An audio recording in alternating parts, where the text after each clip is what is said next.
बोलो वृंदावन बिहारी लाल की जय। कृष्ण की आयु पर चर्चा। विद्वानों ने श्री कृष्ण की आयु के 3 भाग किए हैं, कौमार, पौगंड और किशोर अवस्था। कौमार अवस्था 1 से 5 वर्ष तक, पौगंड 6 से 10 वर्ष तक और किशोर अवस्था 11 से 16 वर्ष तक। 16 वर्ष पर वे कंस को मारने गए थे, ऐसा भक्ति रसामृत सिंधु ग्रंथ में प्रभुपाद जी लिखते हैं। हमें भी ठीक लगता है, क्योंकि गोलोक विहारी नित्य किशोर अवस्था के रहते हैं। वे वहां की माधुर लीला का धरती पर प्रकाश करने आए थे, तो पूर्ण किशोर न बने तब तक पूर्ण लीला प्रकाश किए बिना कैसे मथुरा चले जाए। गोकुल में 1 से 3 वर्ष कौमार अवस्था बिताई। साधारण बाल रूप रखा था, पेट और प्रधान के बीच बंसी धारण करते, श्रृंग और बेत को बगल में दबाए हुए सखाओं के संग खेलते, माखन चोरी करते थे। नंदगांव जाते, छठीकरा, डेरावली, दीपपुर, कामवन, वहां से नंदगांव पहुंचे। इसी बीच 4था वर्ष यानी कौमार आ गया। नंदगांव में कौमार आयु का 5 वर्ष पूरा हुआ। अब आई पौगंड अवस्था 6 से 10 वर्ष। उसके भी 3 भाग किए, आद्य, मध्य और शेष। जब श्री कृष्ण ने पौगंड अवस्था में प्रवेश किया, अर्थात 6 वर्ष के थे, तब उनका रूप अधरों में लालिमा का अधिपत, उदर में कृष्णा और गर्दन में शंख के समान चिन्ह प्रकट होते थे। उस समय बाहर वन से वृंदावन को लौटने वाले कृष्ण को देख के लोग कह उठते थे कि हे मुकुंद, तुम्हारा सौंदर्य तो शनै शनै बढ़ रहा है, ठीक अश्व के किसले के समान। हे कमल नयन, तुम्हारा कंठ शंख के समान स्फुटित 3 रेखाओं से युक्त हो गया है। चंद्रिका के प्रकाश में तुम्हारी दंतावली और कपोल राशि पद्म राग मणि से स्पर्धा कर रही है। इस प्रकार तुम्हारी यह वर्तमान अपूर्व शोभा तुम्हारे सुहृदों के आनंद का विधान कर रही है। इस समय में श्री कृष्ण भांति भांति के पुष्पों की मालाओं से शोभित रहते थे। वे रंग बिरंगे वस्त्र के दुपट्टे व पीतांबर धारण करते थे। दिन में गौचारण के लिए जाते हुए यही वस्त्र पहनते थे। कभी वे वहां अपने सुहृद मित्रों के संग कुश्ती करते, कभी सब मिल के केली नृत्य करते। ये पौगंड अवस्था की विशिष्ट क्रियाएं हैं। गोप बालक कहते थे कि हे कृष्ण, तुम निरंतर शोभायुक्त वृंदावन में सर्वत्र विचरती गायों को चराया करते हो। सुंदर माला, नन्हा शंख, पगड़ी पर मोर मुकुट, कानों में लगे कर्णिकार के फूल, वक्षस्थल पर विराजती हुई मल्लिका की माला, ये सब तुम्हारे सौंदर्य का वर्धन कर रहे हैं। इस सुंदर स्वरूप में जब तुम हमसे लड़ने का अभिनय करते हो, तो हमें असीम अतुल आनंद की अनुभूति होती है। श्री कृष्ण की मध्य पौगंड अवस्था 8 वर्ष में उनकी नाक नुकीली, गोल गोल गाल और दीप्त हो जाते हैं। पार्श्व में त्रिवली का उदय होता है। इस अवस्था में श्री कृष्ण विद्युत की सी कांति वाला रेशमी पीतांबर पहनते थे। उनके सिर पर रेशमी वस्त्र की पगड़ी सुशोभित रहती थी। हाथ में सोने की मूठ वाली यष्टि यानी लाठी धारण किए रहते। इस काल की विशिष्ट लीलाओं का परिवेषण भांडीर वन में होता है। एक भक्त अपने सखा से कहता है, हे मित्र, तरी कृष्ण की ओर तो देखो।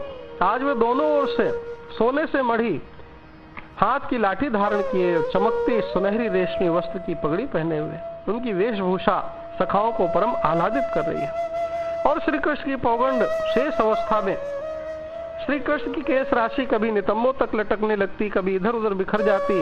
उनके दोनों कंधे ऊंचे और चौड़े हो जाते। मुखमंडल निरंतर तिलक के चिन्ह से सुशोभित रहता है। उनके कंधों पर बिखरने वालों बालों को देख के लगता है मानो श्री देवी उनका आलिंगन कर रही हैं।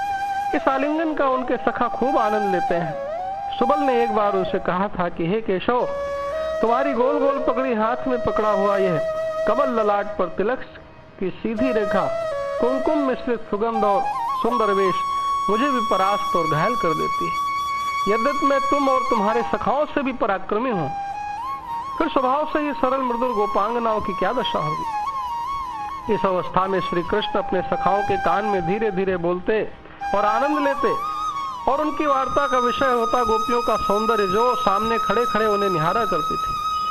सुगल ने एक बार श्री कृष्ण से कहा कि अरे धूर्त, तू बड़ा चतुर है, तू दूसरों के मन की जानता है, इसलिए मैं तेरे कान में कहता हूँ कि सब गोपियों में ये जो 5 सबसे अधिक सुंदर हैं, ये तेरी वेशभूषाओं पर मोहित हो गई।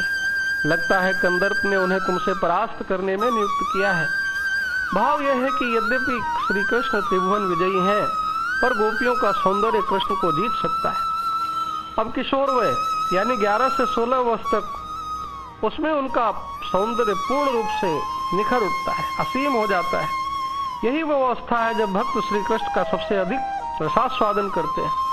श्री कृष्ण की राधा रानी के साथ किशोर किशोरी के रूप में आराधना की जाती है। ये इनका नित्य यौवन है जो धरती पर अंतिम लीला तक रहा है। गोप सखा उन्हें कहते हैं, कृष्ण तुम इन अलंकारों से क्या करोगे? तुम्हारा क्या प्रयोजन? तुम्हारा दिव्य रूप इतना मनोहर है कि तुम्हें इनकी कोई आवश्यकता ही नहीं है। इसी अवस्था में श्री राधा के संग पर किया व अनेक लीलाएं हुई है। इनका श्री विग्रह इंद्रनील मणि जैसा है, मुस्कान कुंद के फूल के समान मधुर है, जो शरतकालीन स्वर्ण दूर्वा के समान पीत वर्ण का वस्त्र धारण किए हुए हैं, जिनका वक्षस्थल वैजंती माला से सुशोभित है, जो अनेक रत्न आभूषण पहने हैं, भाल पर धातुओं से चित्र चित्रित किए हैं, मयूर पंख मुकुट धारण किया है, बंशी बजाते वृंदावन में भ्रमण करते सबके हृदयों का आकर्षण करते हैं। हमने देखा कोई कहता है कृष्ण 11.5 वर्ष के थे तब मथुरा गए, कोई 16 वर्ष कहता है। अतः हमने कहीं कोई पक्की आयु नहीं लिखी, पर इतना समझ लें कि जो ब्रज लीला हुई वह 16 वर्ष तक के किशोर अवस्था की हुई है। सब मिलके गोवर्धन पर गौ चराते थे। अब तो गोपियां सामने से छाछ पिलाने आती थी। आज कृष्ण गोवर्धन के नाम के स्थान पर जो गोवर्धन के दक्षिण में अंतिम सीमा कहलाती है, वहां गौ चरा रहे थे। इस स्थान को पूछरी कहा जाता है, क्योंकि गोवर्धन का पिछला आकार मयूर की पुच्छ की भांति ऊपर उठा हुआ है।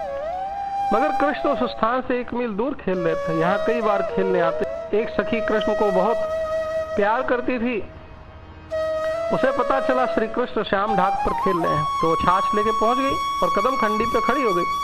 श्री कृष्ण ने देखा प्यारी सखी छाछ देने आई है, मगर प्रथम उसे डांटूंगा, देखो वह मुझे पहचानती है कि नहीं। कृष्ण को आते देख सखी का रोम रोम पुलकित हो उठा। कृष्ण ने आते ही कहा, सखी क्यों आई? सखी कहती, मटकी लेके आने का मतलब नहीं समझते, आपके लिए छाछ लाई हूं। कृष्ण कहते, सखी इस समय तो तुम्हें अपने पति के पास होना चाहिए, उन्हें खिलाना और सेवा करनी चाहिए, यहाँ क्यों आई?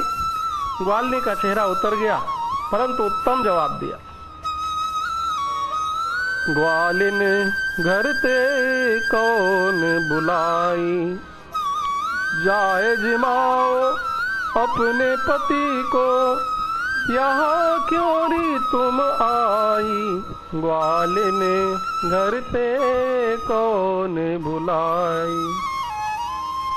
यह मर्यादा वेद की नाही, करो अपनी मन भाई, निज पति छाड़ और को चाहत, यह तुम कौन बताई, ग्वालिन घर ते कौन बुलाई।